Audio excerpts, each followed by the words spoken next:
Moses, a three-pointer, looking to continue a career day, and she knocks it down. Gets the fast break layup and one. From the studios of 95.7 The Spin. Who lays it up and in through the contact of Baylor. What a finish from Emma DeHart. Wasn't even looking at the basket when she threw it up. Back-to-back three-pointers off back-to-back possessions for the Screaming Eagles. It's The Stein Show with USI women's basketball head coach, Rick Stein.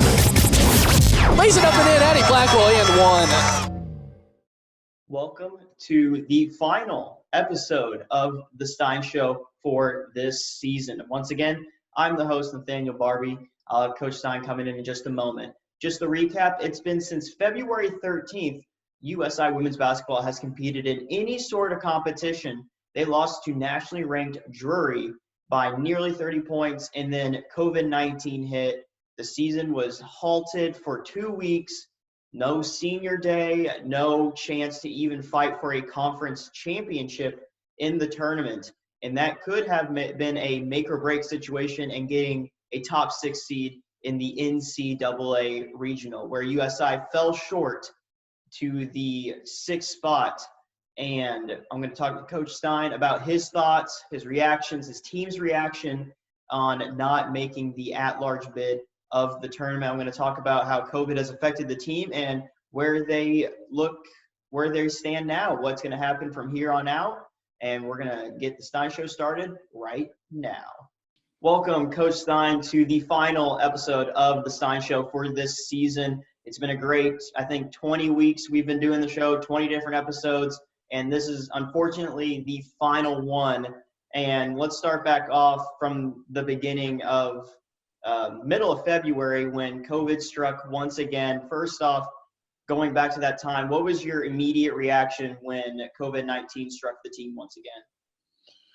Yeah, wow, Nathan, it's amazing how long it's been since we talked, and you're talking about mid-February. It's been a little while, and obviously, we've had a long ride here. This has been fun. I appreciate you doing the show, and it's been obviously a heck of a season in a lot of ways, and it's certainly been an up and down season. You know, that you just talked about, COVID and how it's affected us, and certainly it is.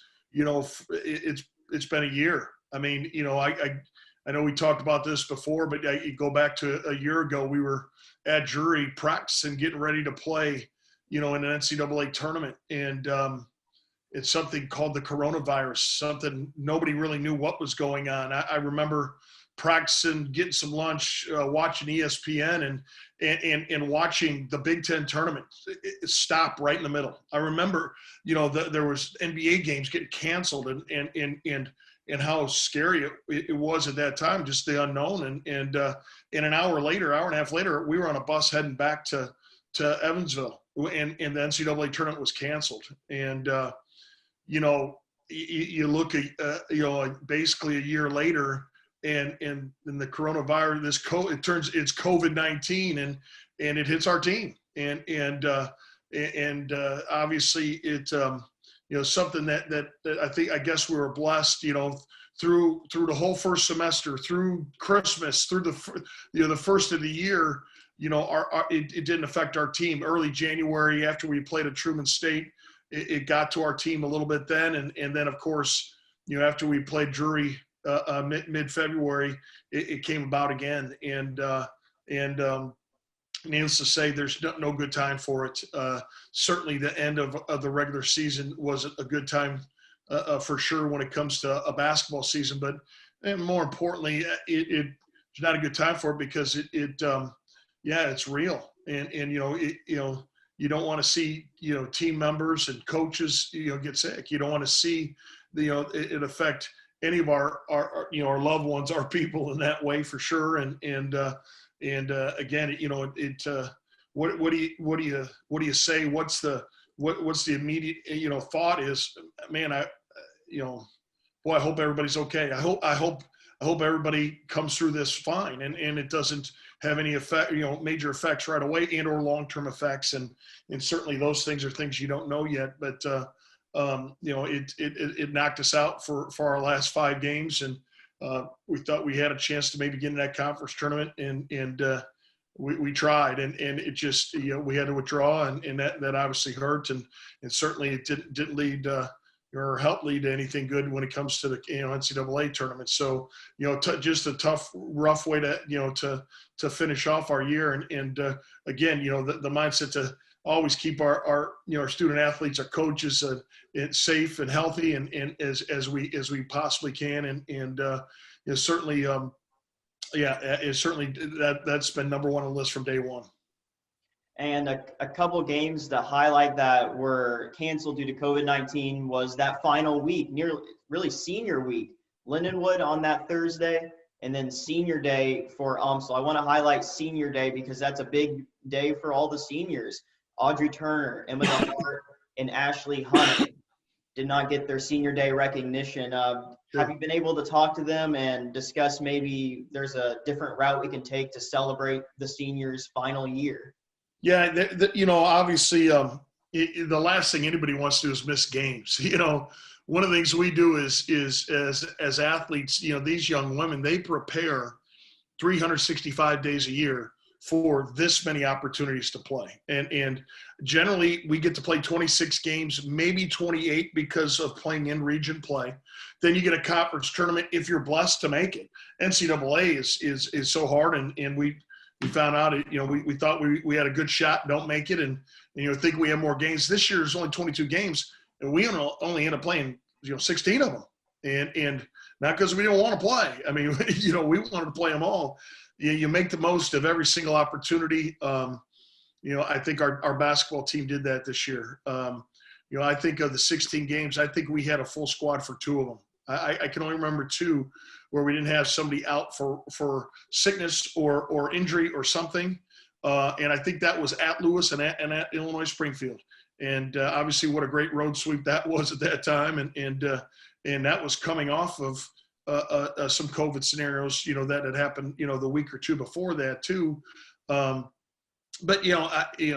when you think about your seniors, you think, man, the clock starts ticking and it starts to wind down, and then there's only so many left, and the last thing you want to do is have them miss any of them. And I think that one of the blessings, I guess, is that every single student athlete has the ability to come back and play another year. So seniors can do that. But that doesn't mean all seniors are going to do that. Not because they don't want to or wouldn't love to, but when you get done with your degree a lot of times and you're ready to become a professional something other than a basketball player, it's time to move on too. And I certainly understand that. I support it. And obviously you talk about 3, really great people and really, really good players in our program, and Audrey Turner and Emma DeHart and Ashley Hunter. Obviously, Emma and Audrey are in their 4th year here, and what they've meant to our program for the last 4 years. Ashley just got with us, but we've talked about how special she came in. It was voted a captain right away within months, of being here, and we didn't really have any summertime together. It wasn't like we were growing relationships during that summertime, in person, because there was no in person. But I think 3 outstanding people, first and foremost, and that's what we try to do. We try to get outstanding people in our program, and we're blessed to have those 3 as seniors. Obviously, we want to get really, really good students. And all 3 are really, really good students and really, really good players. And they all 3 have proved to be that too. So, we've been blessed to have, those 3 in different ways and different time frames for sure. But all definite, impactors, making huge impacts, when it comes to our basketball team for a lot of years or just this 1 year. And, it's hard to say what's going to happen with all our seniors. Obviously decisions are still being made, and what exactly how is it going to look, or how's it going to come together. I could just tell you this: I certainly would have all 3 back, no question about it. I can say that with ease. I would love to coach all three of them, again, and would certainly be open and hope for that opportunity, but completely understand if they're ready to move on and move on to bigger and better things too. And because know this, they're all ready. The three of them all three will have their degrees, which is amazing in itself to get that done in that 4-year period of time, and certainly they're going to be ready to move on in whatever way, shape, or form they want to move on to. So super proud of them, super proud of those three and their leadership and their heart and their toughness and their commitment. And boy, there's so many words I could use, and so proud of them. And certainly, like I said, I'd love to coach them all again. I don't know if it's going to happen or not, but I would, and because they are outstanding people and certainly are. They certainly are really good students and really good players too. So, and with the COVID happening, it was just bad timing overall, just bad timing at the end of the regular season, and then went into the conference tournament. USI was sitting in the 3 seed, was going to face a tough William Jewell team here in Evansville, and then the return to play protocol not neglected, but took USI out of the tournament. Whenever that news came out, what was your immediate thought, reaction, and what did you do from there?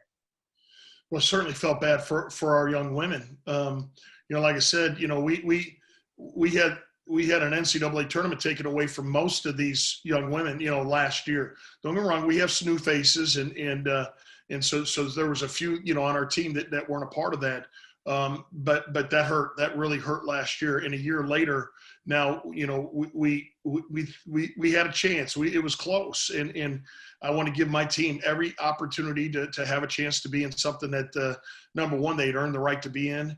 To win the East Division. So proud of our team to finish, in the top 3. In our league with the type of teams we have in this conference year in and year out. I think it's a huge accomplishment, and we have a conference tournament that's the best in the country, and believe it or not, we take less teams in our conference tournament than any conference in the whole entire country in Division II. Only eight get to make it. I mean, there's some really good teams that don't get in our conference tournament, and obviously the chance to compete in it was we're so excited about it, and I had to give my team every opportunity and wanted to, because they deserved it. And we felt like we were going to have enough to compete, and it didn't come together that way. And there's nothing anybody could do about it. It's nobody's fault. It just happened that way. It was really close. And, but one of the things that we've preached from day one, we've talked about it from day one, is the health and safety of our players and our coaches. And that's number one. And it was throughout the whole year, and it was at the end of the year. And we weren't going to veer from that for any reason, for sure, because again, it means more than obviously a basketball game, even though, our kids wanted to play in it. These young women wanted to compete, and so did our coaches, but didn't happen. And it certainly hurt, and very disappointing. And, we were hoping to have another day to play, and we thought we had done enough. And as you looked at numbers and things along those lines, we thought that we had a really good chance to make an NCAA tournament. And I still think that we have a basketball team that should be in it, but I don't make those decisions. I didn't make those decisions, and we can only control what we can control. And I think we did everything we could this year to do that, throughout the entire season. And the NCAA Tournament selection show for Division II was on Sunday night, 9 o'clock. Everyone I know that was at 95.7 The Spin was watching the selection show. We were sitting, waiting to see Southern Indiana's name come across the board. And I can say in blank terms that we were disappointed, because all of us thought that Southern Indiana was a true team to compete in the tournament. And we knew how we would kind of not felt what your team was feeling, but we were honestly disappointed. But I want to ask and figure out what emotions that you and your team felt when you saw that your name was not on the board. Well, you know what, I appreciate what you said there about, you know, how you guys, you know, you're living it there too. And you guys are obviously, you know, our voice, you know, we appreciate you, everything you guys do, you know, on the radio and putting us out there and this show and everything else. And obviously we've got a lot of families and friends and fans all across the country that are listening, and you guys are passionate about it, and you certainly are a part of it. And we appreciate that. You know, you know, I went into the selection show feeling pretty good, believe it or not. I felt like our numbers were good. I had seen how we stacked up against the other teams numbers wise. I thought that I didn't think we should have dropped. You know, the week before we dropped from 5 to 6. I thought we should have still been 5. I don't know why we dropped to 6. I didn't see anything that really told me why, and I still don't know that answer. But you know, you look at the numbers across the board, and our RPI, our strength of schedule, you know, the quality wins we've had, and you know, you go down a list and you say, man, we're right there, and we should have a chance. And you know, how does it feel to not see your name? I mean, it's extreme. I can't explain it. It's extremely disappointing. A lot of hurt in our locker room. You know, we were together as a team, and you know, certainly we were hoping to see our name and be able to get fired up and cheered up and have a good time. And when it doesn't happen, boy, it was a real punch in the face, and our team hurt, and knowing that you know that you know the last game for our basketball team this season has already been played, and knowing that from what you see and from what you know of other teams, from what you know of our league, you know, I think our league is one of the best in the country, and we only have 2 teams in the NCAA tournament from it, and the GLIAC has 4. And it makes you think, wow, that really hurts. I think top to bottom, our league stacks up against anybody. And this year especially, but this year, there were so many good teams from top to bottom. There was no easy games. There was no gimme games. And you say, man, there's no way our league doesn't get 3 teams in this NCAA tournament. And certainly didn't happen. And lot of hurt in our locker room. And I hurt for our team and each one of those players, and you know, the time and effort, the work they put in.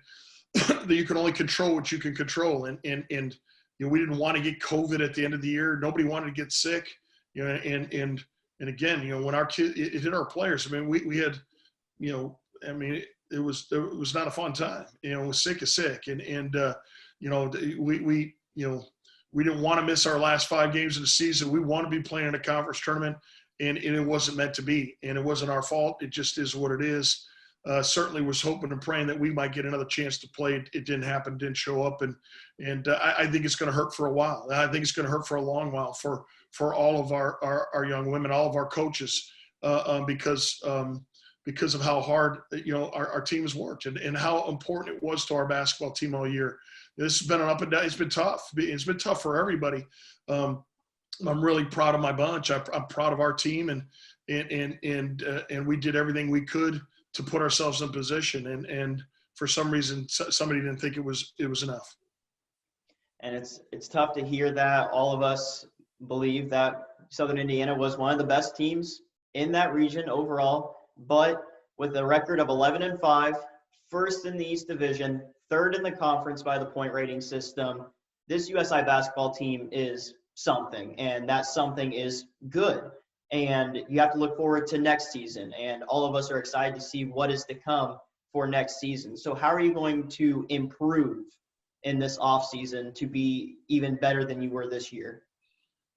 You know, I've said it from the beginning, Nathaniel, you know, this is a really young team. You know, I thought this was a basketball team that from August until, you know, February, the growth we had was amazing. We only had 3 returning upperclassmen on this team. You know, that's Audrey Turner, Emma DeHart, and Ashlyn Brown. Every single other player on our team was an underclassman, except for Ashley Hunter, who just transferred in this year. I mean, that's a young bunch. We have a young crew that could have really bought into youth, and man, we're not ready. And instead of doing that, we started off 5-0 and hit the ground running, and with great leadership from our captains and our seniors and our upperclassmen and everybody, buying in, which, you don't know how long that's going to take because we weren't together very long. And so many positives taken from this year. Our team just continued to grow and grow. Again, we overcame so much adversity along the way. Again, with 16 games and only 2 of them being played with your whole team. And, so what are you doing? You're mixing, different groups, different combinations. Our young ones were thrown into some tough situations again, and they did well. I mean, when I think about our freshman class and Lexi Green and Kenna Heisel and Meredith Rayleigh, wow, some of the huge minutes those 3 gave us this year, and in all important times. Because there wasn't one game that wasn't important. They were all conference games. It wasn't like, hey, we got that one non-conference one that doesn't matter much, and we'll see. We'll see how it goes. Every single game was a league game.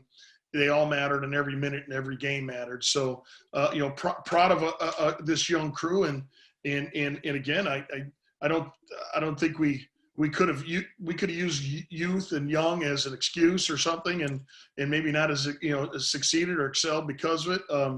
We didn't use anything as an excuse, and like you said, we win the East Division. We finished 3rd in the point system, behind with 2 of the best teams in the entire region. I think not only in our league, Drury and Truman State. Obviously, we had a win against Truman over there, and we had a barn burner with them here at our place. Obviously, this league's good, and I thought we competed night in and night out, gave ourselves a chance to win every single night, and certainly as we move forward, I think this basketball team is just going to continue to improve, and obviously, we'll add players to the mix in recruiting, and that's all part of it too. But super proud of this bunch, and what we've accomplished, and as we move into the postseason scenario, I don't think there's any question. We're just going to keep getting better as a unit. And as you look back on this season, it was ultimately a great season from the start. But was there a specific moment or a specific game or play that really just sticks in your mind and thinks, well, this was probably the best moment of the season? Well, I don't know if there's a best moment. There's obviously there's ups and downs in every season. There, we had so many good things happen, throughout the season. For our basketball team, we overcame tough situations, deficits. We came back from being behind. We played from in front and did a lot of good things. Obviously, every win in this league is real. I mean, it is. They're all so hard, and they're also hard to get. Everybody wants to beat you, and everybody's really good. I think, and this was a veteran conference this year. A lot of veteran players on every single team. I think the only team that could say they were, young in our kind of situation. Obviously, Lewis was a young bunch too, and they had quite a few freshmen in the starting lineup, and obviously they had a good year and had a heck of a basketball team. But again, you can't rest on young, So I don't know if I can pinpoint one thing. Obviously, there's so many good things that happened with our basketball team this year. I think I'm proud of our team. I think we came together in the middle of something really tough. There's a lot of programs across the country that didn't even play this year. A lot of conferences that didn't play. Our team and our student athletes, they sacrificed a lot, throughout the year. And I'm not saying they're different than any other student athlete, but I'm just saying that there's, the time with family. They didn't go home. They couldn't. The families couldn't come see us play. That mom and dad weren't in the gym, and grandma and grandpa or Uncle Joe, wasn't in the gym, and those are things we're used to having. And when it doesn't happen, it's hard, especially with a young bunch. Everybody wants that. I think that's part of the reason. A lot of times where you pick to go, you pick it because it's got great academics, it's got a great program, you want to win, and you want to play in a great facility, blah blah blah. But at the same time, boy, it'd be nice if somebody could come see us play, and we didn't have any of that this year. And there's a lot of sacrifices by these student athletes that probably just go unheard of and unseen. and it's not heard and unseen by me as a coach and our staff. And these young women really sacrificed day in and day out, and so proud of how they stayed positive. They were so flexible to changes. Oh, we're not playing today. Oh, we are playing today. Oh, there's an ice storm. I mean, we you name it. It seemed like we had something happening along all kinds of lines. And again, our team stayed together. They were great teammates, and they were there for each other from start to finish, and still are. And again, I'm super proud of our bunch for everything that they've accomplished together this year. Now, what is the next step with the season ending? What do you do from here? Well, obviously, there'll be some postseason workout scenarios that will come up on us. Right now our basketball team will get focused in on taking care of business. Number one in the classroom. Our team GPA is high, and we want to compete not only in the top 25 in the country on the court, but we want to do that with our team GPA, and we generally do that year in and year out. We have players in every major, and they're all good ones here. The University of Southern Indiana has no bad majors. We're all great programs, and this university is preparing these young women for what's coming after. And we certainly hope we are too as a program. And it'll be back at it that way in a couple weeks. We'll start to hit that weight room again. We'll start to get on that court again and start to work on things that are going to help each individual get better. Bigger, stronger, faster, quicker, and better skills as we move into the summer, and then of course into next year. And you're already adding two distinct basketball players, high school basketball players in the state of Indiana, two from Linton Stockton, two teammates, just won their second back-to-back title in the state of Indiana. With the addition of those two athletes, how do you think your team will manage next season? Well, obviously, we're excited to have Vanessa Shafford and Aubrey, Burgess in too, and they're both, again, they're outstanding people. They're really good students, and they're really good players, and that's the combination we keep looking for. They're winners, back-to-back state titles, in 2A, and I don't think. I think last year they won by 40 plus, and this year was 38 or something like that. They just totally dominated that division, and which is pretty amazing. It makes that team, that Linton Stockton team, one of the best teams maybe of all time. At that level, to go back to back is one thing, but to go back to back and win by the margin they won, both are pretty huge. I certainly think that Vanessa and Aubrey they're going to fit in great. Obviously, if we didn't think so, we wouldn't have recruited them. They didn't think so, they wouldn't have come. So they'll fit in great. And one of the things that but you got to know about recruiting too. It never ends. We're recruiting 24/7 and 365 days a year. We're hunting players, as we speak. We always are for this year, for next year, for the next year, you got to think ahead too. And obviously, the recruiting is top dog. I mean, it's the lifeline. We got to keep getting outstanding people. We got to keep getting really good students, really good players. If we keep doing that, we got a chance to have success every year like we've been having. And again, add those two to the mix. They're going to fit in great, and excited to get them with us here and get moving.